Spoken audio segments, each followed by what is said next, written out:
Porn দেখাটা শুরু হয়েছিল ক্লাস 7-এ বন্ধুদের হাত ধরে। বলতে গেলে পর্ন দেখাটা এক প্রকার নেশা আমার। মাধ্যমিকের গণ্ডি পেরোতে না পেরোতেই নিষিদ্ধ পল্লীতে যেতে শুরু করলাম। বেশ ভালোই দিন কাটছিল আমার। বাবার ব্যবসায় আমার কোনো ইন্টারেস্ট ছিল না, তাই আমি একটা ব্যাংকে অ্যাপ্লাই করি, আর ভাগ্যক্রমে চাকরিটাও পেয়ে যাই। ব্র্যান্ডের ঘড়ি, টি শার্ট, পারফিউম ছাড়া আমার একদিনও চলে না। আর হ্যাঁ, সেই সাথে যৌনতা ছাড়াও আমার একদিনও চলে না। আজও একটা নিষিদ্ধ পল্লীতে এসেছি। মামা আপনি হ্যাঁ। অনেকদিন পর আসলেন এদিকে। হ্যাঁ, একটু ব্যস্ত ছিলাম। মামা একটা খাসা মাল আছে, কিন্তু রেটটা একটু বেশি। আমি মুচকি এসে বললাম, ও নিয়ে তুই চিন্তা করিস না।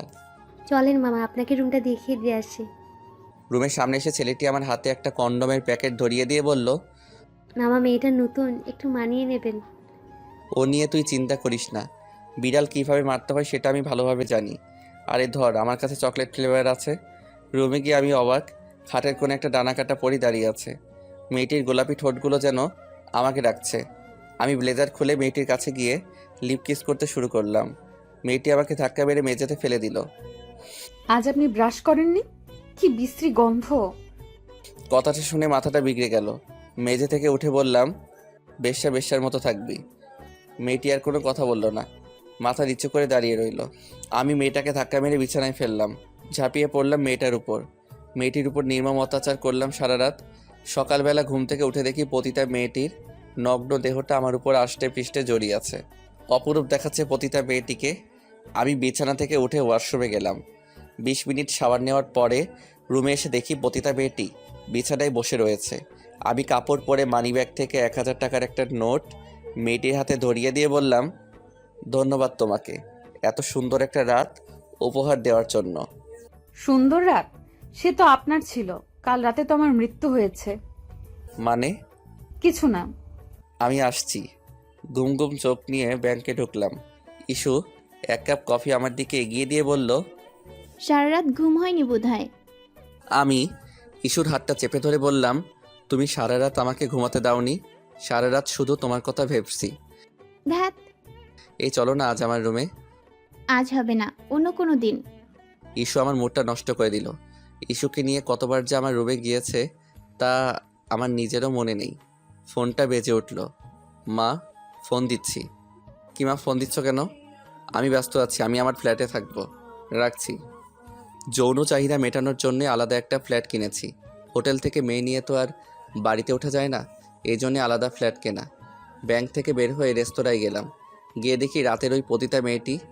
আমি মেয়েটির কাছে গেলাম, হেই তুমি। প্লিজ চলে যান, কেউ দেখে নিবে। ওকে।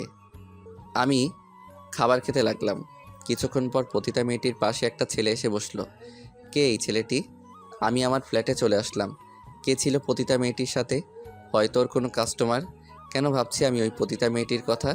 না, কিছুতেই মেয়েটির কথা ভুলতে পারছি না। আমি গাড়ি নিয়ে চলে আসলাম নিষিদ্ধ পল্লীতে। মামা আপনি মনে হয় মনে ধরেছে। হুম।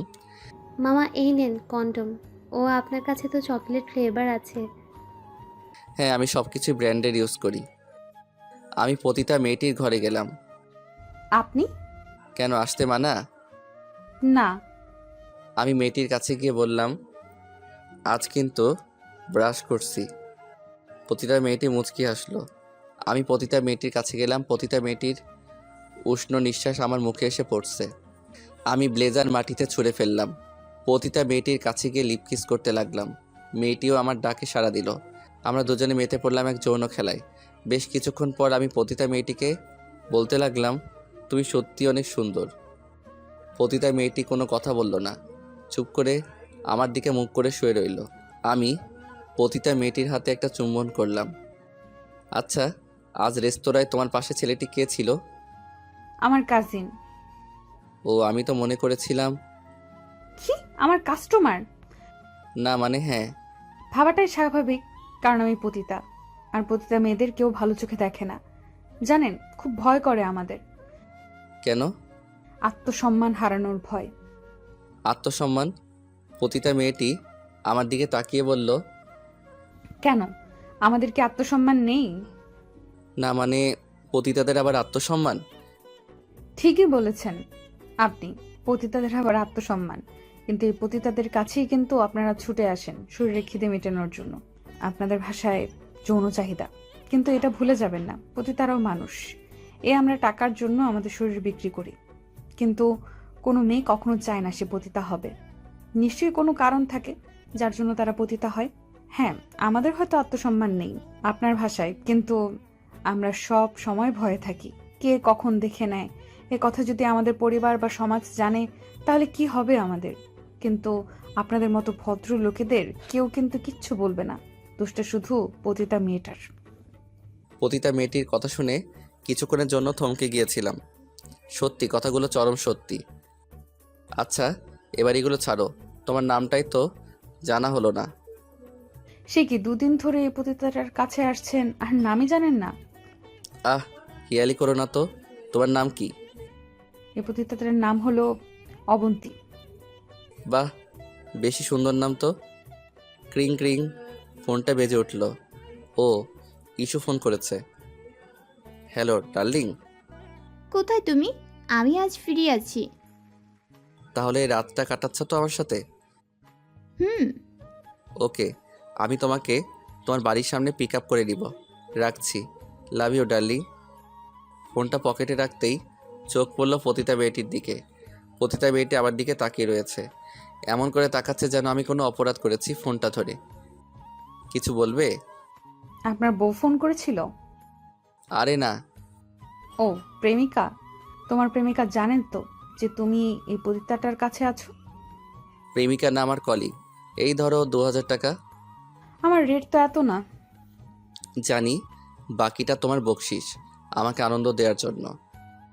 আনন্দ সব পতিতাই দেয়, তবে সবাইকে কি আপনি এমন করে বকশিস দেন? না মানে, আমি পকেটে থেকে আমার কার্ডটা বের করে পতিতা মেয়েটির হাতে ধরিয়ে দিয়ে বললাম, আমার ঠিকানা, বাসায় কেউ থাকে না, তুমি আসতে পারবে তো? না মানে, টাকা নিয়ে চিন্তা করো না, এই অরণ্য খুশি তো তুমি খুশি, আমি আসছি। আমি গাড়ি নিয়ে সোজা ইস্যুর বাসার সামনে আসলাম। আজ ইস্যু আরও একটা রাত আমার সাথে কাটাবে। হর্ন বাজাতেই ইস্যু বের হয়ে আসলো। You are looking so sexy Ishu. I know, কিন্তু হ্যাঁ, প্রোটেকশন ছাড়া কিন্তু তুমি আমাকে টাচ করবা না। ওয়াই? আমি প্রেগনেন্ট হতে চাই না। ওকে বাবা, এখন আমার মুড নষ্ট করো না, গাড়িতে ওঠো। বাই দ্য ওয়ে, কোথা থেকে আসছো তুমি? এই কাছে একটু কাজ ছিল। ইস্যু আমার পাশে বসে সেলফি তুলছে। আমি রেডিওটা চালালাম। রেডিওতে অরিজিৎ সিংয়ের একটা স্যাড সং চলছে। ইস্যু আমার কোলে বসে আমাকে কিস করছে, আর আমি ড্রাইভ করছি। ফার্মেসির দোকান দেখে আমি গাড়িটা থামালাম। কি হলো বেবি, এখানে গাড়ি থামালে কেন? তোমাকে তো আদর করতে হবে, আর তুমি তো আমাকে কন্ডম ছাড়া তোমাকে টাচ করতে দিবা না, এই জন্যই এখানে গাড়ি থামালাম। ওহ, সো কিউট। আচ্ছা তুমি বসো, আমি একটু আসছি। কি আনছো? হুম, কোন ফ্লেভার? তোমার পছন্দের চকলেট ফ্লেভার। আমি ইস্যুকে নিয়ে আমার ফ্ল্যাটে উঠলাম। আমি রুমে গিয়ে জোরে মিউজিক বাজাতে লাগলাম। কি হচ্ছে, এত জোরে মিউজিক কেন বাজাচ্ছ? একটু ওয়েট করো ডার্লিং, সব বুঝতে পারবে। আচ্ছা, আমি ড্রিঙ্ক নিয়ে আসছি। ওকে। আমি ড্রিঙ্কের গ্লাস ইস্যুর দিকে বাড়িয়ে দিলাম। ও ড্রিঙ্ক করছে। আমি ইস্যুকে একটানে আমার কাছে নিয়ে আসলাম। ইস্যু আমার টি শার্টটা একটানে খুলে ফেললো। ইস্যু আমার ঠোঁটে চুম্বন করতে লাগলো। ক্রিং ক্রিং, কলিং বেলটা বেজে উঠলো। হোয়াট দ্য, এখন আবার কে আসলো? জানো, তুমি একটু বসো, আমি দেখছি। আমি মুচকি এসে দরজাটা খুলে দিলাম, কারণ আমার প্ল্যান মাফিক সব হচ্ছে। এত দেরি করলি কেন? রাস্তায় জ্যাম ছিল গুরু। আয় ভিতরে আসো। গুরু, খেলা কি শুরু হয়ে গেছে? না, আজ আমি না, তোরা শুরু করবি আর আমি শেষ করব। ইস্যু ড্রিঙ্ক করছে, ওর কাঁধে হাত রাখলো। কি জান, এত দেরি করলে কেন? ইস্যু পিছনে ঘুরে একটা দূরে সরে গেল আর বলতে লাগলো, কে, কি, কারা তোমরা? দোস্ত, এটা তো খাসামাল। What nonsense. অরণ্য, কারা ওরা? আর এখানেই বা কি করছে? আমি তখন ইস্যুর কাছে এসে বলতে লাগলাম, ডার্লিং, আজ ওরা তোমাকে মজা দিবে। হোয়াট? সর, আমি চলে যাব। তুই তো যেতে পারবে না ডার্লিং, দরজা নক করা। আমি কিন্তু চিৎকার করব। করো, চিৎকার করো, তোমার আওয়াজ কেউ শুনতে পারবে না। এই মিউজিক বাড়া, যা শালিকে নিয়ে এনজয় করো। না, ছাড়ো আমাকে। তুমি কাজটা ভালো করছো না অরণ্য। না না না না। আমি মিউজিকের সাউন্ড আরও বাড়িয়ে দিলাম, যেন ইস্যুর কান্নার আওয়াজ কেউ না শুনতে পারে। বেচারি ইস্যু মাই ডার্লিং, হা হা হা। আর ইস্যুকে ওরা ছিঁড়ে ছিঁড়ে খাবে। উফ, শালি এত চিৎকার করছে কেন? রাফিজ, বল দোষ। শালি এত চিৎকার করছে কেন? সোসাইটির লোকজন তো জেনে যাবে। যা, ওর হাত বেঁধে মুখে কাপড় বেঁধে দে। ঠিক আছে দোষ, আর হ্যাঁ, দেখিস মারা যেন না যায়। কিন্তু ও বেঁচে গেলে তো সবাইকে সব বলে দিবে, তখন আমাদের কি হবে? হা হা হা। ওই ভাবনা আমি আগেই ভেবে রেখেছি। যা, তুই গিয়ে মজা নাই। বেচারি Ishu, I really miss you Ishu. 4 জন মিলে গ্যাং রেপ করছি ইস্যুকে, আর আমি তা ভিডিও করছি। ভিডিও করে রাখার মূল উদ্দেশ্য হলো যখন তখন ব্ল্যাকমেল করে ইস্যুর সাথে ফুর্তি করা। ইস্যু শুধু যন্ত্রটায় ছটফট করছে। এখন অনেকেই ভাবছেন কখন আমি আমার বন্ধুদের ডাকলাম কি, তাই তো? তাহলে চলুন একটু ফ্ল্যাশব্যাকে চলে যাওয়া যাক। যখন আমি কন্ডম কিনতে গিয়েছিলাম তখন আমি গাড়ি থেকে নেমে আমার এক বন্ধুকে ফোন করলাম। হ্যালো নীল, আরে দোষ, তুই এতদিন পর, তোর কোনো খবর আছে কি? তোদের জন্য একটা খাসা মাল আছে। কি বলছিস কি? আরে হ্যাঁ শোন, মালটাকে নিয়ে আমি আমার ফ্ল্যাটে যাচ্ছি, তোরা চলে আয়। হ্যাঁ আসছি দোষ। বেচারি ইস্যু, এখন আবার পালা ইস্যুর সাথে ফুর্তি করার। আমি ইস্যুর উপর ঝাঁপিয়ে পড়লাম। আমার বন্ধুরা সারা রাত ইস্যুকে পালাক্রমে ধর্ষণ করলো। এখন অনেকেই হয়তো ভাবছেন ইস্যু তো আমার সাথে এর আগেও রাত কাটিয়েছে আর আজও রাত কাটানোর জন্য এসেছিল, তাহলে আমি কেন এরকম করলাম কি, তাই তো? তাহলে শুনুন, ইস্যুকে আমার এক বন্ধু প্রেমের প্রস্তাব দিয়েছিল, কিন্তু ও রাজি হয়নি। ইস্যুকেও বিয়েও করতে চেয়েছিল, কিন্তু ইস্যু রাজি হয়নি কারণ আমার বন্ধু ছিল গরিব, আর বন্ধু সেই অপমান মেনে নিতে পারেনি। ও গলায় দড়ি দিয়ে মারা গিয়েছিল। এখন আপনারা বলবেন এতে আমার সমস্যা কি? বলছি, এতে আমার কোনো প্রবলেম নেই। যখন আমি ইস্যুকে আমার সাথে রাত কাটানোর কথা বলি তখনও রাজি হয়ে যায়, কারণ আমি ধনী। যে ওকে ভালোবেসে বিয়ে করতে চাইলো তাকেও অপমান করে মৃত্যুর দিকে ঠেলে দিল, আর যে ওকে নিয়ে ফুর্তি করতে চাইলো তার সাথে রাত কাটানোর জন্য তৈরি হয়ে গেল। শালি, এই শোন, ওকে ছেড়ে দে, আজ আর না, মরে যাবে। ঠিক আছে। আমি ইস্যুর সামনে গেলাম। ইস্যুর নগ্ন দেহটা মেঝেতে পড়ে রয়েছে। আমি ইস্যুর হাতের বাঁধনটা খুলে দিলাম, মুখ থেকে কাপড়টা তুলে নিলাম। আমি একটু পানি খাবো। দিচ্ছি। ইস্যু আর উঠতে পারছে না, ওর সারা শরীর ব্যথা, গত রাতের অত্যাচারের ফল। কেন আমার সাথে এমন করলে অরণ্য? প্রতিশোধ। প্রতিশোধ? কিসের প্রতিশোধ? আরে আমি তো নিজে এসেছিলাম তোমার সাথে রাত কাটানোর জন্য। তুমি কি করলে? তোর মতন মেয়ের সাথে এইরকমই করা উচিত বলে আমি আরেকটা সিগারেট জ্বালালাম। আমি কি করেছি? মনে নেই তোর আমার বন্ধুর সাথে তুই কি করেছিলি? কোন বন্ধু? হা হা হা, যে তোর জন্য মরেছিল। সৌম্য তোমার বন্ধু ছিল? হ্যাঁ। আমি পুলিশকে সব জানাবো, কাউকে ছাড়বো না আমি, কাউকে না। এ কাজ ভুলেও করিস না। হা হা হা। আমি একটা জ্বলন্ত সিগারেট ইস্যুর যৌন অঙ্গে চেপে ধরলাম, আর ইস্যু জোরে জোরে কাঁদতে শুরু করলো। আমি আরও একটা জ্বলন্ত সিগারেট ওর যৌন অঙ্গে চেপে ধরলাম আর বলতে লাগলাম, শোন, ভুলেও পুলিশের কাছে গিয়ে মুখ খুলিস না। আমি তো যাবই পুলিশের কাছে। Okay fine. আমি আরেকটা সিগারেট জ্বালালাম। আমার সিগারেট জ্বালানো দেখে ইস্যু বলতে লাগলো, না আর না, আমি আর সহ্য করতে পারছি না। সারা রাত ধরে তুমি আর তোমার 5 বন্ধু মিলে আমাকে ধর্ষণ করলে, আর এখন 2টা জ্বলন্ত সিগারেট আমার যৌনাঙ্গে চেপে ধরলে। আমি আর নিতে পারছি না। ঠিক আছে, আমি আর এই সিগারেট তোর যৌন অঙ্গে দিব না, কিন্তু আমার এই সিগারেটের যে ক্ষতি হলো তার কি হবে? হ্যাঁ পেয়েছি সাগর। হ্যাঁ দোস্ত, বল। আমার ইস্যু বেবির সাথে আরেকটু খেল তুই যা। আর হ্যাঁ, আমার ইস্যু বেবিকে কিন্তু মজা দিতে হবে। ও নিয়ে তুই চিন্তা করিস না। না অরণ্য, আর এমন করো না, আমি আর নিতে পারছি না। ও কামান বেবি, তোমার তো সেক্স একটু বেশি, তাই না? আমি চলে আসলাম, আর সাগর ইস্যুর সাথে মতে পড়ল। বেচারি ইস্যু শুধু চিৎকার করছে। কিছুক্ষণ পর সাগর আমার কাছে এসে বলতে লাগলো, দোস্ত, মালটা সেন্সলেস হয়ে গেছে।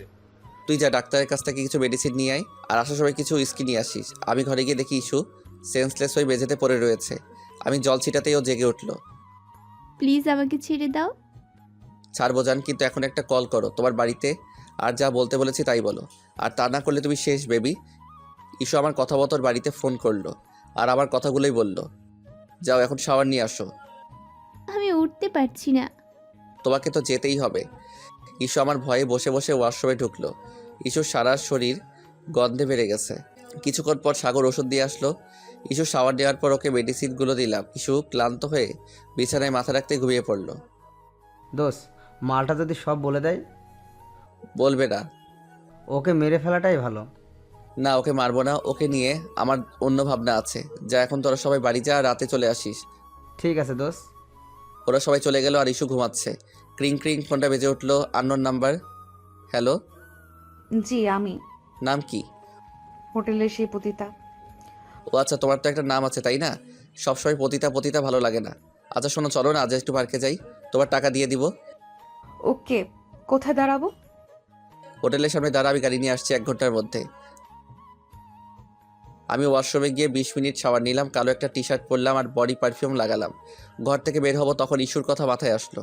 আমি চলে গেলে যদি ও ওর বাসায় ফোন করে। হ্যাঁ, বুদ্ধি পেয়ে গেছি। আমি ঘর বন্ধ করে বের হয়ে পড়লাম। সবাই ভাবছেন কি করলাম, ইস্যুর কি, তাই তো? ঘর থেকে বের হওয়ার সময় ওর হাত পা বেঁধে মুখে কাপড় কেচে এসেছে আর ওর ফোনটা আমার কাছে এখন। হা হা হা। আমি একটা ফুলের দোকানে গাড়ি থামালাম, একটা ফুলের বুকে নিলাম পতিতা মেয়েটির জন্য। ফুলের বুকেটা নিজের মতন করে সাজালাম। এই প্রথম কোনো মেয়ের জন্য ফুল কিনলাম, আর তা না হলে তো চকলেট কিংবা প্রোটেকশন কিনতাম। পতিতা মেয়েটি আসবে তো? হ্যাঁ আসবে, কেন আসবে না? যদি না আসে ধ্যাত, আমি ওই পতিতাটার জন্য এত ভাবছি কেন? ক্রিং ক্রিং ফোনটা বেজে উঠলো। তুমি কি আসছো? কোথায় আসবো দোস্ত? তুই তো বললি রাতে আসতে। ও শিট, এটা তো সাগর না, কিছু না। ও, শোন, আসার সময় কিছু ভালো চকলেট, ফুল আর ব্র্যান্ডের প্রোটেকশন আনবি। ওকে, আমি রাখছি। ওয়াও, পতিতা মেয়েটির কি ফিগার! আগে তো খেয়ালই করিনি। আজ পতিতা মেয়েটিকে অনেক সেক্সি লাগছে। ঠোঁট গোলাপি লিপস্টিক, খোপায় গোলাপ, পরনে রেশমি লাল শাড়ি। কে দেখলে বুঝবে যে ও একটা পতিতা? আমি গাড়ি নিয়ে পতিতা মেয়েটির কাছে গেলাম। গাড়ি থামিয়ে লুকিং গ্লাসটা খুলে বললাম, হে সেক্সি। কি বলছেন কি এসব? গাড়িতে ওঠো। পতিতা মেয়েটি আশেপাশে তাকিয়ে গাড়িতে উঠল। আমি ফুলের তোড়াটা পতিতা মেয়েটির হাতে দিয়ে বললাম, এই নগণ্য ফুলগুলো তোমার জন্য। নগণ্য কেন? ও, আমি পতিতা বলে? না, আমি সেটা বলি নাই। আমি বলতে চেয়েছি তোমার রূপের সামনে এই ফুলগুলো অতি নগণ্য। পতিতার আবার রূপ? Trust me, you are so hot and sexy. ফুলগুলো সত্যি অনেক সুন্দর। পছন্দ হয়েছে তোমার? হ্যাঁ, কেন হবে না? আমি পতিতা মেয়েটিকে আমার কাছে এসে বসতে বললাম। ও একটু সংকোচ বোধ করছে, কিন্তু ওর সাথে কিন্তু আমার রুম ডেট অলরেডি হয়ে গেছে। পতিতা মেয়েরাও লাজুক হয়, তা ওকে না দেখলে বিশ্বাস করতাম না। পতিতা মেয়েটি আমার কাছে এসে বসলো। আমি ওকে আমার বুকে নিয়ে আসলাম, ওর মাথায় একটা চুম্বন কেটে দিলাম। পতিতা মেয়েটি চুপ করে আমার বুকে মাথা রেখে বসে রয়েছে। কি হলো, কিছু বলছো না যে? কেন জানি না, তোমার বুকে মাথা রাখলে খুব শান্তি লাগে। মনে হয় দুনিয়ার সব দুঃখ কষ্ট ভুলে যায়। আমি পতিতা মেয়েটিকে আর শক্ত করে জড়িয়ে ধরলাম, আর ওর কপালে একটা চুমু দিলাম। আর আমি ড্রাইভ করছি আর পতিতা মেয়েটিকে জড়িয়ে আছি। তুমি হয়তো ভাবছো পতিতা মেয়েটি হয়তো কাস্টমার হাতছাড়া না করার জন্য এই মিষ্টি মিষ্টি কথা বলছে, কিন্তু বিশ্বাস করো, এটাই সত্যি। তোমার বুকে মাথা রাখলে আমার খুব প্রশান্তি লাগে। আচ্ছা, আমি কি একবারও বলেছি এ কথা? না, তুমি বলনি, কিন্তু হয়তো তোমার মনে এই প্রশ্নটা আসতে পারে, তাই বললাম। আচ্ছা, তোমার পরিবারে কে কে আছে? বাবা মা আর একটা ছোট বোন ছিল। বোন ছিল মানে এখন কোথায়? ও আর নেই, চলে গেছে আমাদের ছাড়া। রাতের ওই তারা হয়ে, জানো, আমি প্রতিদিন রাতে আকাশের দিকে তাকিয়ে থাকি। আমার মনে হয় আমার বোন আমাকে দেখছে ওই আকাশ থেকে। কিভাবে মারা গেল তোমার বোন? অসুস্থ হয়ে, জানি না কি হয়েছিল ওর। 7 দিন জ্বরে বিছানায় পড়েছিল, আর 8 দিনের মাথায় ও চলে গেল না ফেরার দেশে। চিকিৎসা করাওনি? বাবা অসুস্থ ছিল, আমি তখন ইন্টার ফার্স্ট ইয়ারে। টাকা ছিল না ঘরে, দুমুঠো খেতেও পারতাম না, আর চিকিৎসা করব কি দিয়ে? এজন্য কি? হ্যাঁ, এজন্যই আজ আমি পতিতা। আমি বাধ্য হয়েই লাইনে এসেছি। কোথাও কোনো চাকরি পাইনি, কেউ সাহায্যের জন্য এগিয়ে আসেনি। এমন একদিন কেটেছে আমাদের, যেদিন আমরা 3 জন শুধু পানি খেয়ে দিন কাটিয়েছি। পতিতা মেয়েটি একটা সময় চুপ করে গেল। পতিতা মেয়েটির কথাগুলো শুনে আমার চোখের এক কোণে হয়তো একটু জল এসেছে, না হয়তো ধুলো গেছে। আমি শুধু পতিতার শরীর চাই আর কিছু না। ক্রিং ক্রিং, পতিতা মেয়েটির ফোন বেজে উঠলো। পতিতা মেয়েটি ওর ব্যাগ থেকে ফোনটা বের করে বলতে লাগলো, জি আম্মু, ঠিক আছে, আসার সময় আমি বাবার জন্য ওষুধ নিয়ে আসবো, তুমি চিন্তা করো না। আচ্ছা, তোমার বাড়িতে জানে যে তুমি এসব কাজ করো? না, আমার মনে হয় কোনো পতিতার বাড়ির লোক কেউ জানে না যে সে একজন পতিতা। আমার বাড়ির লোকেও জানে না। যদি জানতে পারে তাহলে আমার অসুস্থ বাবা আর বাঁচবে না, আর আমার এই পাপের টাকা কেউ ছুঁয়েও দেখবে না। জানো, আমারও স্বপ্ন ছিল আমি কারোর বাড়ির বউ হব, সুন্দর করে সংসার করব, কিন্তু আল্লাহ হয়তো তা চাননি। জানো, আমার স্বপ্ন ছিল রোজ সকালে আমি নামাজ পড়ে আমি আমার হাজবেন্ডকে অফিসে যাওয়ার জন্য তৈরি করে দিব, কিন্তু তা মনে হয় আর কোনো দিনও সম্ভব না। কেন সম্ভব না? কে বিয়ে করবে একজন পতিতাকে? আমাদের নিয়ে ফুর্তি করা যায়, যৌন চাহিদা মেটানো যায়, কিন্তু বিয়ে করা যায় না।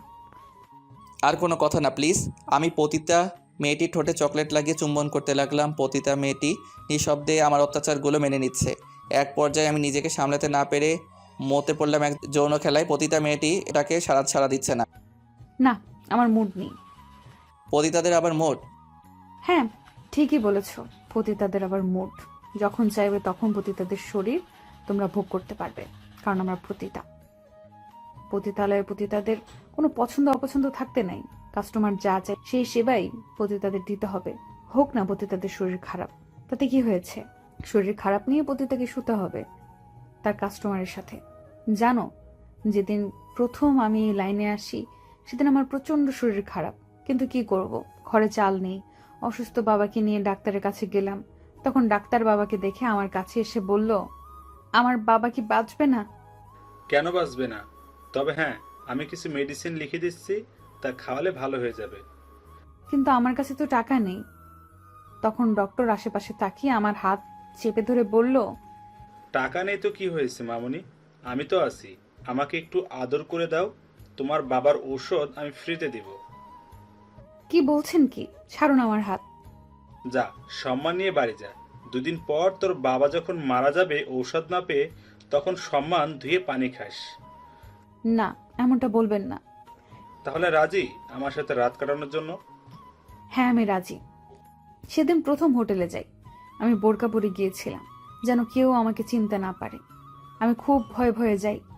হোটেল আমার কাছে আগে হোটেল মানে ছিল যেখানে সবাই নাস্তা খেতে আসে, কিন্তু সেদিন বুঝেছিলাম হোটেল শুধু নাস্তা নয়, কিছু জানোয়ার মেয়েদের খাওয়ার জন্যও আসে। ডাক্তার সেদিন রাতে আমাকে ছিঁড়ে ছিঁড়ে খেয়েছিল। আমি আমার জীবনের কালো অধ্যায় শুরু করি সেদিন থেকে। আমি যন্ত্রণায় কুঁকড়ে গিয়েছিলাম, কিন্তু ডাক্তার আমাকে ছাড়েনি। সারা রাত অত্যাচার করার পর সকালবেলায় আমার হাতে 2000 টাকা ধরিয়ে দেয়। হোটেলের ম্যানেজার আমাকে প্রস্তাব দেয় এই কালো জীবন শুরু করতে, আর আমিও কোনো উপায় না পেয়ে দেখে রাজি হয়ে যাই। আর এরই পরের দিন আসো তুমি। আমার সেদিন খুব শরীর খারাপ ছিল, কারণ গত রাতে ডাক্তার আমাকে ভোগ করেছিল। আর এর পরের রাতে আসো তুমি। সেদিন তোমার সব রাগের জ্বালা মিটিয়েছিলে তুমি আমার উপর। সেদিন তোমার শরীর খারাপ ছিল? হ্যাঁ, এখন হয়তো তুমি বলবে পতিতাদের আবার শরীর খারাপ। সরি, পতিতাদের এত কষ্ট আর আমরা ওদের মন না বুঝেই আগে ওদের কাপড় খুলি। সত্যি খুব খারাপ লাগছে। এখন আমি আর পতিতা মেয়েটি পার্কে ঢুকলাম। চারপাশে তেমন লোকজন নেই, নিরিবিলি চারপাশটা। তোমার ভালো লাগছে? হ্যাঁ, চারপাশটা বেশ নিরিবিলি। পাখি কুকু করে ডাকছে।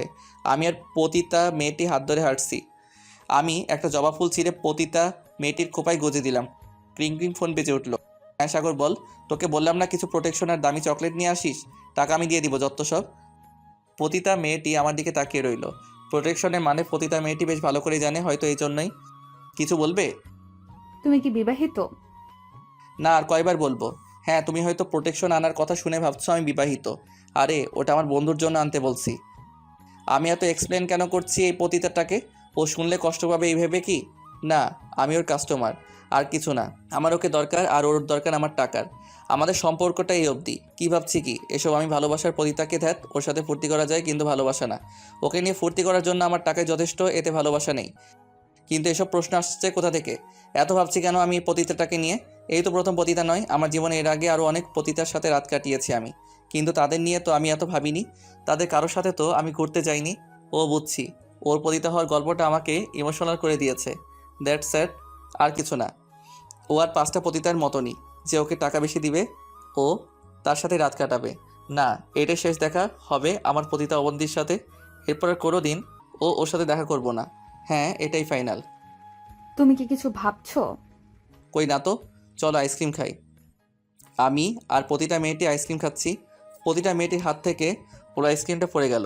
আমি আমার মুখেরটা আইসক্রিম ওকে দিলাম। ও এক কামড় মুখে নিয়ে আবার আমাকে দিচ্ছে। পুরাই হিন্দি ফিল্মের মতন রোমান্টিক। কেন জানি মানা করতে পারলাম না ওকে। আমরা দুজনই হিন্দি ফিল্মের নায়ক নায়িকার মতন হাঁটলাম, গান ধরলাম। চলুক না ফিল্মটা কিছুক্ষণ ধরে, কারণ এটাই শেষ সময় কাটানো ওর সাথে। আমি প্রতিটা মেয়েটির স্তন চেপে ধরলাম, প্রতিটা মেয়েটির গোলাপি ঠোঁটে লিপ কিস করতে লাগলাম। এক পর্যায়ে প্রতিটা মেয়েটি আমাকে বাধা দিয়ে বলল, কি করছেন কি? কেউ দেখে নিবে তো। দেখুক আমি তোমার রূপে পাগল হয়ে গেছি। কেউ যদি দেখে নেয় তাহলে কিন্তু আপনারই আত্মসম্মান হারাবেন। আমার কিন্তু কিছুই যায় আসবে না, কারণ আমি একজন পতিতা। কাপড় খোলাটা আমার পেশা। আমি কাপড় খুললেই টাকা পাবো। আর এটা একটা পাবলিক প্লেস। এখানে আপনার আত্মসম্মান, আপনার অসম্মান হোক, তা আমি কখনোই চাই না। কথাটা সত্যি। পতিতাদের কোনো আত্মসম্মান নেই। ওরা কাপড় খুলে টাকা পাবে, কিন্তু আমার সম্মান হারালে আমি তার পাবো না। চলো গাড়িতে চলো। এই কথাটা কি বারবার বলা খুব দরকার? হ্যাঁ, আমি পতিতা। আর পতিতাদের কোনো আত্মসম্মান নেই, কারণ আমাদের মতো পতিতারা যদি আত্মসম্মান নিয়ে বসে থাকে তাহলে আমাদের সংসার চলবে না। বাবার চিকিৎসার অভাবে মারা যাবে, আর মা না খেতে পেয়ে মারা যাবে। বাবা মার মৃত্যু দেখার আগে আমার মনে হয় কাস্টমারের সামনে কাপড় খোলাটাই ভালো। এতে যদি আত্মসম্মান না থাকে তাহলেও চলবে, কারণ বাবা মায়ের মুখে তো এক মুঠো অন্ন তুলে দিতে পারবো। আর কি যেন বললে তুমি? ও হ্যাঁ, পতিতা পতিতা পতিতা। কেউ পতিতা হয়ে জন্মগ্রহণ করে না। আমাদের মতো পতিতাদেরও একটা নাম থাকে। সমাজ হয়তো ভুলে যায় আমাদের নামগুলো। কেউ ডাকে আমাদের সখিনা, কেউ ডাকে মর্জিনা, আবার জানু, ডার্লিং এসব বলে ডাকে। আর কেউ ডাকে পতিতা পতিতা। জানো, আমরা কিন্তু আমাদের কাস্টমারদের খুব ভালো সার্ভিস দেই, কারণ তা না হলে হয়তো সে পরের দিন আসবে না, আর সে না আসলে চলবে না আমাদের সংসার। হ্যাঁ, পতিতাদের কাছে ছুটে যাও তোমরা রাতের আধারে একটু সুখ পাওয়ার জন্য। সেই পতিতারা হাজারো কষ্ট বুকে চেপে তোমাদের আনন্দ দিয়ে থাকে, কিন্তু তোমরা কি করো? দিনের বেলায় আমাদের মতো পতিতাদের দেখলে নাক ছিটকাও, ঘৃণা করো আমাদের, কিন্তু রাতে আমাদের শরীরটাকে ছিঁড়ে ছিঁড়ে খাও তোমরা। প্লিজ এসব কথা বাদ দাও এখন। আমি এখন হট হয়ে পড়েছি। চলো গাড়িতে চলো। কেন গাড়িতে কেন? ও বুঝেছি, গাড়িতে বোধহয় আমার শরীরটাকে ভোগ করবে তুমি, কি তাই তো? হ্যাঁ চলো, আমি আর পারছি না। আমি পতিতা মেয়েটিকে গাড়িতে নিয়ে গেলাম। গাড়িটা কালো হওয়ায় আমার সুবিধা হয়েছে। আমি গাড়ির সব কাজ লাগিয়ে ফেললাম। প্রতিটা মেয়েটি আমার পাশে বসে রয়েছে। আমি প্রতিটা মেয়েটির উপর ঝাঁপিয়ে পড়লাম। প্রতিটা মেয়েটির ঠোঁট চুম্বন করতে করতে আমার টি শার্টটা খুলে ফেললাম। আর প্রতিটা মেয়েটি আমার ডাকে সাড়া দিয়ে আমার ঠোঁট চুম্বন করতে লাগলো। ক্রিং ক্রিং আমার ফোনটা বেজে উঠল। ও শিট, এই সময় কে ফোন করলো? ফোনটা ধরো, জরুরি কলও হতে পারে। আমি মোবাইলটা হাতে নিলাম। মা ফোন করেছে। আমি ফোনটা কেটে দিয়ে আবারও প্রতিটা মেয়েটির উপর ঝাঁপিয়ে পড়লাম। প্রতিটা মেয়েটির আমার কাছে একটা চুমু কাটলো। আবারও ফোনটা বেজে উঠলো। ও শিট, আবারও ফোন। Damn my foot. ফোনটা ধরো না প্লিজ। হ্যালো মা, এত কল দিচ্ছ কেন? ফোন কেটে দিচ্ছে, বুঝছো না যে আমি ব্যস্ত? কি বললে? বাবা অসুস্থ? আমি এখনই আসছি। তোমার বাবা অসুস্থ? হ্যাঁ, আমাকে এখন যেতে হবে। আজ আর তোমাকে আদর করা হলো না, অন্য কোনো দিন। আমি তাড়াতাড়ি শার্টটা পরে নিলাম। গাড়ি ড্রাইভ করতে লাগলাম। এই শেষ দেখা তোমার সাথে। শেষবারের মতন তোমাকে নিজের করে পেলাম না। তোমার সাথে দেখা না হলে হয়তো বুঝতে পারতাম না পতিতালয়ের পতিতাদেরও এত কষ্ট। সত্যি তোমাকে খুব মিস করবো অবন্তী। অবন্তী আমার পাশে বসে বাইরের দিকে তাকিয়ে রয়েছে। আমি হোটেলের সামনে এসে গাড়ি থামালাম। প্রতিটা মেয়েটি গাড়ি থেকে নামলো। আমি প্রতিটা মেয়েটির হাতে 2000 টাকা ধরিয়ে দিয়ে বললাম, এই নাও তোমার টাকা। মাফ করুন, আমি এই টাকা নিতে পারবো না, কারণ আমি কাপড় না খুললে টাকা নিই না, আর আমি অন্যের দয়া গ্রহণ করি না। আমি হয়তো পতিতা হতে পারি, কিন্তু আত্মসম্মান বোধটা আমার আছে। চলে আসবেন হোটেলে, আপনার শরীরে খিদে মেটাবেন। ওকে, আমি আসছি। কে এই মেয়ে? অন্য কেউ হলে টাকাটা নিত, আর ও টাকাটা নিল না। আমি তাড়াতাড়ি ড্রাইভ করে বাড়িতে গেলাম। অনেক দিন পর নিজেদের বাড়িতে আসলাম। মা বাবার কি হয়েছে? কিছু হয়নি। তাহলে আমাকে কেন ডেকে আনলে মিথ্যা বলে? কেন, তুই কি এ বাড়ির সন্তান না? আমাদের কি মন চায় না তোকে দেখতে? আর তুই কখনো আসিস না আমাদের বাড়িতে, নিজের মতন থাকিস। আর তোর ছোট ভাইকে দেখ, আমাদের কত যত্ন করে, ব্যবসা দেখাশোনা করে। আর তুই বড় হয়ে হ্যাঁ, আমি তো খারাপ। তোমরা থাকো তোমাদের ছোট ছেলেকে নিয়ে। কেন আমাকে ফোন দাও? আমি তো চাই না এখানে আসতে। তোমার ছোট ছেলে এই করেছে ওই করেছে, বিশ্বাস করো আমি চাই না এখানে আসতে। আমি বাড়ি থেকে বের হয়ে আসলাম। আমার ভালো লাগে না এই সংসার। বেশ তো আছি নিজের মতন। পতিতা, মদ, বন্ধু বান্ধব, পার্টি এসব নিয়ে তো বেশ আছি। কেন মা, কেন আমাকে ডাকো এই বাড়িতে? না আর না, আমি আর ওই বাড়িতে যাব না। সব শেষ করে দিব এই মিথ্যা সম্পর্কগুলো। অনেক হয়েছে। আর না, আর না। ভালো থেকো মা, পারলে ক্ষমা করো। তোমার এই নিকৃষ্ট ছেলেটাকে। ইস্যুর নগ্ন দেহটা আমাকে আবার উত্তেজিত করে তুলল। বিছানায় ইস্যুর নগ্ন দেহটা দেখে আমি আর নিজেকে কন্ট্রোল করতে পারলাম না।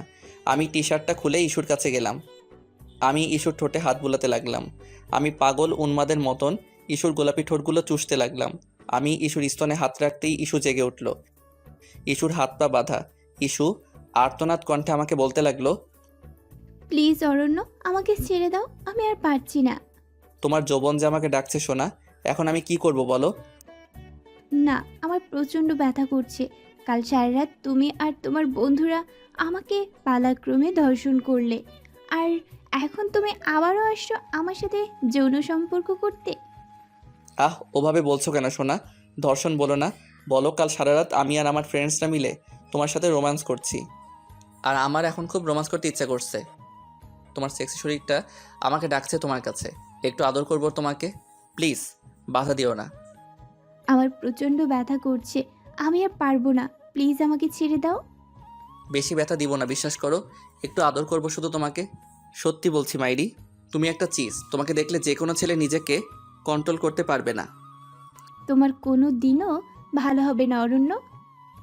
আমি এই কথা শোনা মাত্র ঠাস করে একটা থাপ্পড় মারলাম ইস্যুকে, আর বলতে লাগলাম, ও সরি। আমি জানো কি ব্যথা পাইছে? শোনো, এ কথা শাস্তি আমি এখন দিচ্ছি। খুব বার বেড়েছে তোর, তাই না? আমি ইস্যুর সাথে শুরু করলাম অত্যাচার। আমার শরীরের সমস্ত রাগ মিটিয়ে দিলাম ইস্যুর উপর। প্রতিটা মেয়েটির ভালোবাসা ও যৌনতা এখন পেল ইস্যু। কিছুক্ষণ পর আমি ক্লান্ত হয়ে ইস্যুর পাশে শুয়ে পড়লাম। ইস্যু, তুই সত্যি আজ অনেক আনন্দ দিলে আমাকে। তোমার সেক্সি শরীরটা দেখে আমি আর পারলাম না নিজেকে সামলাতে। You are too hot issue. Please আমাকে ছেড়ে দাও, আমার প্রচণ্ড ব্যথা করছে, আমি আর পারছি না। কি দোষ ছিল আমার? এটাই কি দোষ আমার যে আমি তোমার বন্ধুদের প্রস্তাব রিজেক্ট করেছিলাম? না, সেটা তোর দোষ না। আমার বন্ধু তোকে ভালোবেসে প্রস্তাব দিয়েছিল তোকে বিয়ে করার, কিন্তু তুই তাকে অপমান করেছিস। এটা তোর দোষ না। তোর ভালো লাগে না তাই তুই ওকে রিজেক্ট করছিস। তাহলে ভাবছিস কি তোর দোয়া? শোন, তাহলে আমি যখন তোকে প্রস্তাব দিলাম আমার সাথে সেক্স করার জন্য বিয়ে ছাড়া, তখন তুই রাজি হয়ে গেলি। আর আমি তো তোকে শুধু খেতে চেয়েছিলাম, আর তুই এক কথায় হ্যাঁ বলে দিলি। দিনের পর দিন আমার এই ফ্ল্যাটে এসছিস, আমার সাথে ফিজিক্যাল হয়েছিস, তখন কিছু যায় আসেনি তোর? আর আমার বন্ধু তোকে খেতে চেয়েছিল না, তোকে বিয়ে করতে চেয়েছিল, তাও আবার ভালোবেসে, কিন্তু তুই তো রাজি হলি না। অথচ আমার সাথে রাজি হয়ে গেলি, আর আমি তো তাকে বিয়ের প্রস্তাবও দেইনি। এটাই ছিল তোর অপরাধ, বুঝলি এখন? আর হ্যাঁ, আমার বন্ধু সৌম্য তোকে সত্যি ভালোবেসেছিল, যার পরিণতি তুই ওকে দিলি মৃত্যু। এখন আমিও তোকে মারবো তিলে তিলে, তোর সাথে ফুর্তি করব যখন আমার মন চাইবে তখন, বুঝলি? আমি ডাইনিং রুমে এসে ড্রিঙ্ক করতে লাগলাম। ফোনটা বেজে উঠলো। এ কি, প্রতিটা মেয়েটি ফোন করছে? না, আমি আর ওর ফোন ধরবো না। ফোনটা বেজে বেজে কেটে গেল। প্রতিটা মেয়েটি এক নাগারে ফোন করতেই লাগলো। একটা সময় আমি বিরক্ত হয়ে ফোনটা ধরলাম।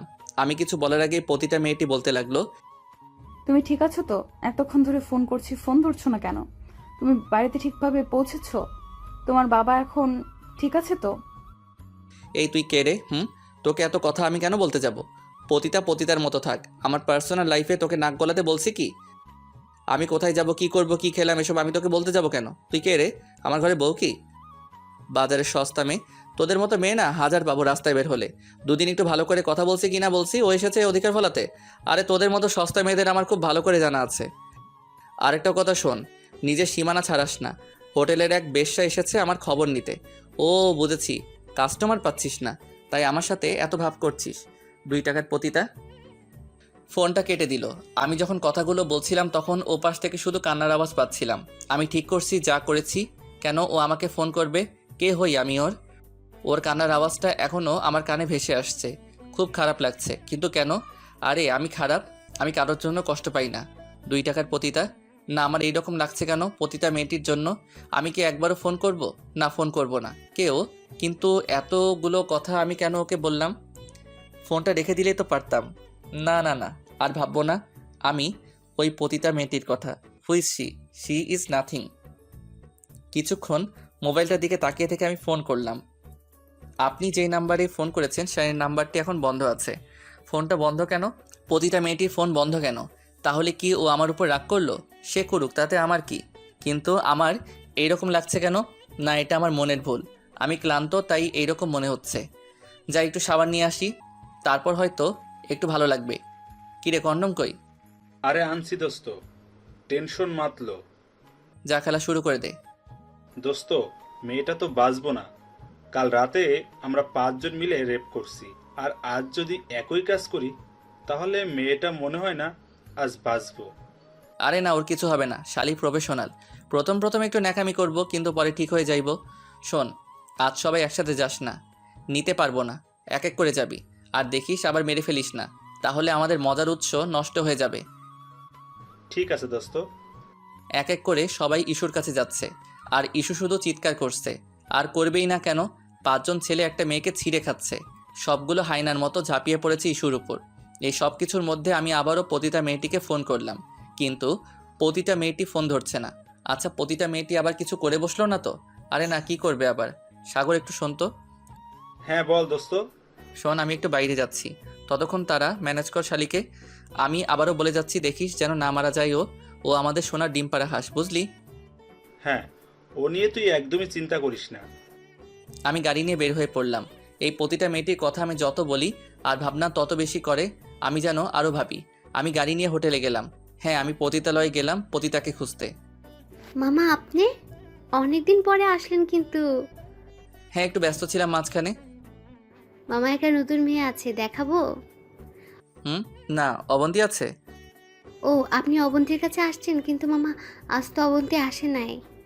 মা আপনি টেনশন করিলেন না, অবন্তীর চেয়েও ভালো খাসা মাল আছে। আসেন আপনাকে রুমটা দেখিয়ে দিয়ে আসি। অবন্তি আসে নাই? না থাক তাহলে আজ। কি হয়েছে মামা? এই প্রথম আপনি হোটেলে এসে কামনা কইরা চলে যাইতেছেন।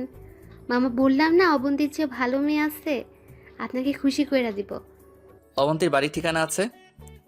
না, আমরা কোনো পতিতার বাড়ির ঠিকানা রাখি না, কারণ এতে মেয়েটার অসুবিধে হতে পারে। এখানে এমন অনেক পতিতা আছে যাদের বাড়ির লোক জানে না তারা এই দেহ ব্যবসায় কাজ করে। ও আচ্ছা, অবন্তি আসলে আমাকে ফোন দিতে বলিস। আমি হোটেল থেকে বের হতে যাচ্ছি, তখন একজনের সাথে ধাক্কা খেয়ে পড়ে গেলাম।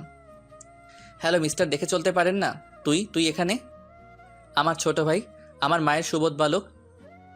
তুই এখানে কি করছিস দাদা ভাই? পতিতালয়ে মানুষ যা করতে আসে তাই করতে এসেছিলাম, কিন্তু তুই আমাকে একটা কথা বল, তুই এখানে কি করতে এসেছিস?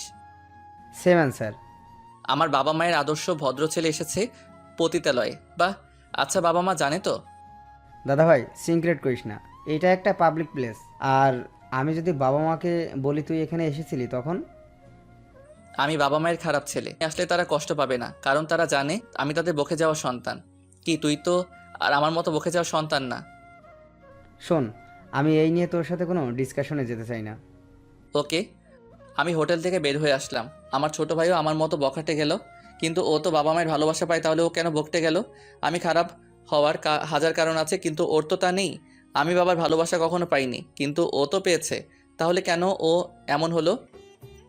আচ্ছা, আজ পতিতা মেয়েটি আসলো না কেন? ওর কি কিছু হয়েছে? আমি আবারও পতিতা মেয়েটিকে ফোন করলাম, রিং হচ্ছে। হ্যালো, কে বলছেন? আমি অরণ্য, অবন্তী। আমার কণ্ঠ শোনা মাত্র অবন্তী ফোনটা কেটে দিল। আমি আবারও ফোন করলাম, ফোনটা বন্ধ বলছে। তাহলে কেউ ইচ্ছে করে ফোনটা কেটে দিল? বুঝেছি, আমার কথাগুলো হয়তো ওকে হার্ট করেছে, কিন্তু ওর এই আচরণ যে আমাকে হার্ট করলো তার বেলা। না, এখানেই শেষ এই পতিতা আর তার কাস্টমারের গল্প। আমি আর ভাববো না পতিতার কথা। কিছু কিছু কথা না বলাই ভালো, থাক না সে মনের আড়ালে। তুমি হয়তো কোনোদিনও জানতে পারবে না অবন্তী আমার মনের কথাগুলো। পতিতা আর তার কাস্টমারের গল্প রচনা হবে আবারও, কিন্তু সেখানে থাকবে না মিষ্টি অবন্তী, কিন্তু কাস্টমারের ভূমিকায় আমি থাকবো। কিন্তু পতিতা হয়তো তোমার মতন হবে না। সত্যি, আমার দেখা তুমি সেরা পতিতা। আর না, অনেক হয়েছে, এই গল্পের ইতি এখানেই টানবো। আমি বরং বাড়ি গিয়ে আমার ইস্যু বেবির সাথে ফুর্তি করি গিয়ে। ইস্যু মাই ডার্লিং, আমি আসছি। আমি একজন পতিতার ছেলে, আমার মা একজন পতিতা ছিলেন। পরবর্তীতে আমার বাবা না ওই মানুষটা আমার মাকে বিয়ে করেন। বিয়ের সময় আমি আমার মায়ের গর্ভে ছিলাম। কে যে আমার বাবা তা আমার মাও জানে না। এই জন্য আমার মায়ের স্বামী আমাকে দেখতে পারে না, বারবার শুধু আমার জন্ম পরিচয় নিয়ে প্রশ্ন তোলে। আমাকে শুধু বলে আমি একজন পতিতার সন্তান। আমার বাবা ঠিক নেই। আচ্ছা, আমার জন্মে তো আমার কোনো হাত ছিল না, তাহলে কেন সবাই আমাকে জারজ বলে? আমার মায়ের সামনে আমাকে এগুলো বলতো। আমার মায়ের স্বামী মা অনেক কষ্ট পেত, লুকিয়ে লুকিয়ে কাঁদতো। আমি কোনোদিনও মায়ের কাছে জানতে চাইনি আমার জন্ম পরিচয়, কে আমার বাবা। হয়তো আমার মতনই কোনো নরপিশাচ হবে। আমি যখন ক্লাস 10-এ পড়ি তখন স্কুলে একটা মেয়েকে আমার ভালো লাগতো, যা হয় আর কি। আমি মেয়েটাকে প্রস্তাব দিয়েছিলাম, কিন্তু মেয়েটি রাজি না হয়ে আমার বাবার কাছে, মানে আমার মায়ের স্বামীর কাছে নালিশ দেয়। যেদিন ওই লোকটি আমাকে বলেছিল রক্ত যাবে কোথায়, কথা কাটাকাটি হওয়ার পর তিনি আমাকে বলে দেন আমার জন্ম পরিচয় নিয়ে, এই যে আমি এক পতিতার ছেলে। সেদিন আমার মাথার উপর আকাশ ভেঙে পড়েছিল। সেদিন রাতে ছাদে গিয়ে আমি প্রচণ্ড কেঁদেছিলাম। কেন আমার মা পতিতা ছিল, কেন সারা রাত কান্না করেছিলাম। আমি 1 মাস এই দুঃখে মায়ের সামনে যাইনি। মাও লজ্জায় আমার সামনে আসতো না। ধীরে ধীরে এই কথাটা ছড়িয়ে গেল যে আমি এক পতিতার সন্তান, আমার কোনো পিতৃ পরিচয় নেই। ক্লাসের সবাই আমাকে জারজ জারজ বলতো, মাকে নিয়ে অনেক উল্টাপাল্টা কথা বলতো। আমার জীবনটা যেন এক নিমিষে ভেঙে চুরমার হয়ে গেল। একদিন আমি মায়ের কাছে গিয়ে প্রশ্ন করেছিলাম, মা কেন তুমি পতিতা হয়েছিলে? মায়ের চোখ দিয়ে শুধু কান্নার জল পড়েছিল সেদিন। এরপর থেকে আমি আর কোনোদিনও মাকে এই নিয়ে আর কোনো কথা বলি নাই। এরপর শুরু হয় আমার এক ভিন্ন জীবন। আমার চাহিদাগুলো সব আমি মিটিয়েছি। ব্যাংকের চাকরি করে আলাদা একটা ছোট ফ্ল্যাট কিনে নিজের জীবন শুরু করি। মদ, নেশা, মেয়ে এগুলো হয়ে পড়ে আমার নিত্যদিনের সাথী। আমি পার্ট করতে শুরু করি, মেয়েদের নিয়ে ফুর্তি করতে শুরু করি। জানি আমি খারাপ, কিন্তু আমি তো এমন হতে চাইনি। আমিও আর 10টা ছেলেদের মতো স্বপ্ন দেখতাম। ক্লাসে ফার্স্ট থেকে কখনো সেকেন্ড হতাম না। আমিও চেয়েছিলাম আমি বড় হয়ে ডাক্তার হব, কিন্তু আমি হতে পারিনি। যখন আমি মেডিকেল পরীক্ষা দেই আমি চান্স পেয়েছিলাম, কিন্তু ভর্তির ফ্রি আমি দিতে পারিনি। আমার মায়ের স্বামীর কাছে চেয়েছিলাম, উনি দেননি, কারণ ওনার নিজের ছেলে মেডিকেলে চান্স পেয়েছিল না। মূলত হিংসা থেকে উনি আমাকে টাকা দিয়েছিল না। আমি ওনার পা ধরে কেঁদে বলেছিলাম আমাকে টাকা দেওয়ার জন্য, আমি সব টাকা শোধ করে দিব। কিন্তু ওনার একটাই কথা ছিল, আমার নিজের ছেলে চান্স পাইনি, তাহলে আমি কেন একটা পতিতার ছেলের জন্য টাকা দিব। তখন থেকে শুরু হয় আমার এক ভিন্ন ধরনের লাইফস্টাইল। আজ আমার এই অধপতনের জন্য দায়ীকে? আমার দোষ একটাই, আমি একজন পতিতার ছেলে। আমার কোনো জন্ম পরিচয় নেই। আমার মা পতিতা তো কি হয়েছে, এই জন্য আমাকে কি কম ভালোবাসে? না, বরং আর 10টা মায়ের মতনই আমাকে ভালোবাসে।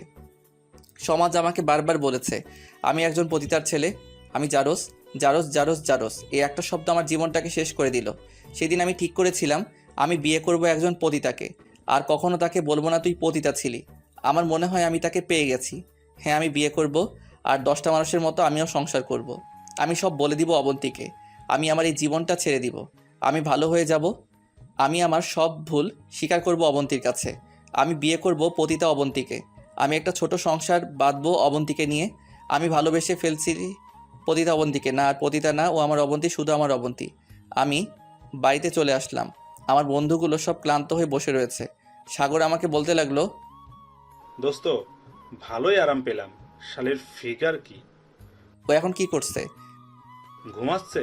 দোস্ত যা, এবার তোর পালা। আর হ্যাঁ, দেখবি টেবিলের পাশে প্যাকেট রাখা আছে। আমি ইস্যুর কাছে গেলাম। ইস্যুর শরীরে বীর্যের গন্ধ। ক্লান্ত হয়ে ঘুমাচ্ছে ইস্যু। আমি ইস্যুর কাছে যেতে ইস্যু জেগে উঠল। কি এবার তোমার পালা, তাই না? আমার আর ব্যথা করছে না, শুরু করো তোমার খেলা। আমি আর বলবো না আমাকে ছেড়ে দাও, আমি আর বলবো না আমার ব্যথা করছে। সত্যি বলতে কি অরণ্য, আমি তোমাকে ভালোবেসেছিলাম না, তোমার টাকা দেখে না, আমি মন থেকে তোমাকে ভালোবেসেছিলাম। এজন্যই আমি তোমার সাথে রাত কাটাতাম। কিন্তু তুমি কি করলে? তোমার বন্ধুদের দিয়ে আমাকে রেপ করালে। আমি এখনো তোমাকে ভালোবাসি না, তোমার টাকার জন্য না। তুমি হয়তো ভাবতে পারো এই দর্শিতাকে কে বিয়ে করবে, এই জন্য আমি তোমাকে এই কথাগুলো বলছি। কিন্তু বিশ্বাস করো, আমি এখনো তোমাকে ভালোবাসি। তুমি কি পারবে আমাকে তোমার জীবনসঙ্গী করতে? হয়তো পারবে না, কিন্তু আমি অপেক্ষা করব শুধু তোমারই জন্য, শুধু তোমারই জন্য। অরণ্য, তুমি এই জীবনটাকে পারবে তুমি রাঙাতে? পারবে না আমাকে বিয়ে করতে? আমি ভুলে যাব আমার সাথে যা হয়েছে, আমি সব ভুলে যাব। কি পারবে না আমাকে বিয়ে করতে? শোন, যদি মুখ করিস তাহলে তোর ভিডিও ভাইরাল করে দিব। না, এমন করো না তুমি। আর হ্যাঁ, আমার সাথে একদম চালাকি না, বুঝলি? সাগর ইস্যুকে পৌঁছে দিতে গেল। আমি অবন্তীকে ফোন করে আমার বাড়িতে আসতে বললাম, আর অবন্তী অনেক বুঝিয়ে রাজি করিয়েছি। আজ আসবে অবন্তী। আমার মনের কথাগুলো আজ বলে দিব, কাল থেকে ভালো হয়ে যাব। আমি সুখের সংসার করব অবন্তীকে নিয়ে। আমি মেনে নিব অবন্তীকে। আমি আমার ছোট ফ্ল্যাটটা নিজের হাতে সাজাতে লাগলাম। সব আমার মনের মতো করে সাজাবো আজ। আমি বিছানার উপর গোলাপ ফুলের পাপড়ি ছড়িয়ে দিলাম, আর একটা ডায়মন্ড রিং এনেছি আমার অবন্তীর জন্য। কখন আসবে আমার অবন্তী? হ্যাঁ, আমার অবন্তী। আমি 20 মিনিট শাওয়ার নিলাম, নীল একটা পাঞ্জাবি পরলাম, শরীরে মাখলাম বডি স্প্রে। কলিং বেল বাজছে, মনে হয় আমার অবন্তী এসেছে। আমি দরজাটা খুললাম। আজ অবন্তী একটা নীল শাড়ি পরে এসেছে। অবন্তীর খোপে একটা গোলাপ ফুল। আমি অবন্তীকে রুমে আসতে বললাম। বাহ, অনেক সুন্দর করে সাজিয়েছো তো। তোমার দেখে সুন্দর লাগছে না? এগুলো সব তোমার জন্য, শুধু তোমারই জন্য। আমি তোমাকে আজ কিছু বলতে চাই অবন্তী। না, এখন না। অবন্তী ধীরে ধীরে আমার কাছে আসলো। অবন্তী আমার ঠোঁট একটা চুম্বন করলো। আমি অবন্তীকে কোলে করে বিছানায় নিয়ে গেলাম। ফুলের বিছানায় অবন্তীকে আরও বেশি সুন্দর লাগছে। আমি অবন্তীকে শক্ত করে জড়িয়ে ধরলাম। আমি আর অবন্তী মেতে পড়লাম এক অনন্তকালের মিলন খেলায়। কিছুক্ষণ পর আমাদের ক্লান্ত দেহ দুটো বিছানায় লুটিয়ে পড়েছে। আমি অবন্তীর হাতে একটা চুমু দিলাম। আমি টেবিলের কোণ থেকে চশমাটা নিলাম। আমাদের উষ্ণ নিঃশ্বাস প্রশ্বাসে চশমাটা খোলা হয়ে গেছে। অবন্তী চশমাটা পরিষ্কার করে দিল। আমি আমার আর অবন্তীর জন্য ড্রিঙ্ক বানিয়ে আনলাম। অবন্তীর ক্লাসে ডায়মন্ড রিংটা দিলাম। আজ আমার মনের কথা বলবো। আমি ওয়াশরুম থেকে আসলাম। আমি তোমাকে কিছু বলতে চাই অবন্তী। হ্যাঁ শুনবো, কিন্তু আগে ড্রিঙ্কটা শেষ করো তারপর। ঠিক আছে। আমি ড্রিঙ্ক করতে লাগলাম। কি হলো, মাথা ঘুরছে কেন? আমি বিছানায় লুটিয়ে পড়লাম। অবন্তী তার বেগ থেকে চাকুটা বের করে বিধিয়ে দিল অরণ্যের বুকে। রক্তাক্ত হয়ে গেল চারপাশটা। অবন্তী শুধু হাসছে। কি আপনারা ভাবছেন কেন মারলাম অরণ্যকে? তাহলে শুনুন, এই অরণ্যর সাথে প্রেম করতো আমার বোন মিষ্টি। ওর দুর্বলতার সুযোগ নিয়ে ওকেও রেপ করে, কিন্তু আমার বোন বিয়ের কথা বললেই ও ব্ল্যাকমেইল করত। এই কথাটা বলি অবন্তী আবারও চুরি বিধিয়ে দিল অরণ্যের বুকে। যদি আমার বোন সব বলতো, তাহলে নাকি আমার বোনের ভিডিও ভাইরাল করবে। লজ্জায় ঘৃণায় আমার বোনও আত্মহত্যা করে। ও প্রেগনেন্ট ছিল। সেদিন আমি ঠিক করি ছাড়বো না এই নরপিশাচকে। এই জন্য ওকে ফলো করি। কি করে কোথায় যায় সব পরে জানতে পারে ও হোটেলে যায়। তখন আমি হয়ে গেলাম পতিতা। হ্যাঁ আমি পতিতা। আমি আমার বোনের মৃত্যুর জন্য পতিতা হয়েছি। আজ আমার বোনের আত্মা শান্তি পেল। বোন, আমি পেরেছি। অবন্তী পুলিশকে ফোন করলো। অবন্তীর হাতে হাত করা। প্রতিটা টিভি চ্যানেলে একটাই নিউজ, পতিতার হাতে তার কাস্টমার খুন। আদালতে দাঁড়িয়ে আছে অবন্তী। উকিল প্রশ্ন করছে। কেন খুন করলেন আপনার কাস্টমারকে? কাস্টমার? হ্যাঁ কাস্টমার। ওকে খুন করেছি, বেশ করেছি। ও তো ধর্ষক। ও আমার বোনকে রেপ করেছিল। এর জন্যই আমি ওকে খুন করেছি। আপনি আইনের আশ্রয় নিতে পারতেন। আইন? হ্যাঁ, এই আইন কিনা বলে মেয়েদের রেপ হওয়ার 24 ঘন্টা গোসল করতে পারবে না, কারণ এতে নাকি রেপের চিহ্ন মুছে যায়। রেপ হলে বসে থাকতে হবে, কখন পুলিশ আসবে, কখন মেডিকেল হবে। আমি বেশ করেছি, ওকে খুন করেছি। হ্যাঁ, আমি পতিতা ধর্ষকদের শাস্তি দেওয়ার জন্য আমার মতো হাজার অবন্তী পতিতা তৈরি। অবন্তীর যাবজ্জীবন কারাদণ্ড হলো। অবন্তী এখন কারাগারে দিন কাটাচ্ছে। অবন্তীর সারাদিন শুধু একটাই কথা ভাবে। কি বলতে চেয়েছিল অরণ্য? ওর শেষ কথাটা শুনতে পারলাম না। ধন্যবাদ সবাইকে আমাদের পাশে থাকার জন্য।